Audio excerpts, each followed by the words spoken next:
Hello friends, welcome to my YouTube channel. আজকে আমি তোমাদেরকে করাবো ক্লাস 10-এর 2 নম্বর অধ্যায়ের একের দাগের অঙ্ক। এই অঙ্ক করার জন্য আমাদেরকে কিছু জিনিস জানতে হবে, যেটা হলো আসল সমান সমান পি, সুদের হার সমান সমান আর, সময় সমান সমান টি, এবং আই যেটাকে আমরা সুদ বলি। এই সুদ সমান সমান একটা সূত্র হয় পি আর টি বাই 100।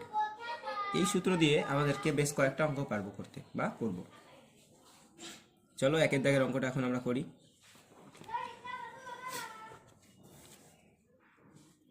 দুই বন্ধু একসঙ্গে একটি ব্যবসা চালানোর জন্য বার্ষিক 12% সরল হারে একটি ব্যাংক থেকে 15,000 টাকা ধার নিলেন। 4 বছর পরে ওই টাকার জন্য তাদের কত টাকা সুদ দিতে হবে তা হিসেব করে লিখি। চলো এবার আমরা অঙ্কটা করব। আসল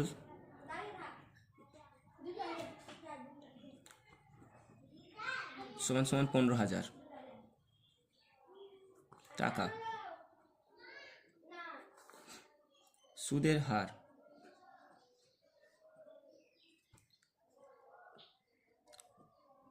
সমান সমান 12%, সময় সমান সমান 4 বছর।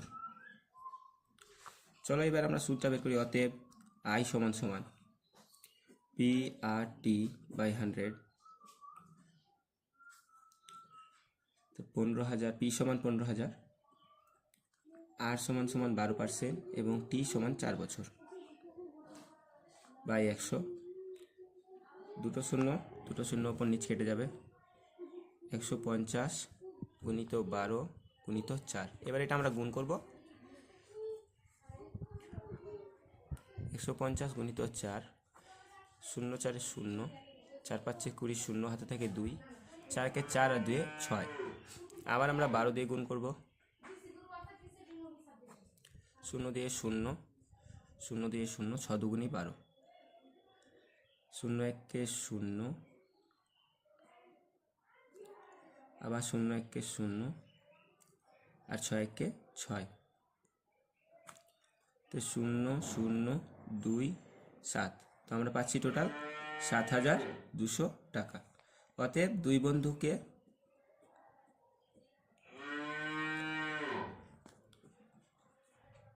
সুদ হিসেবে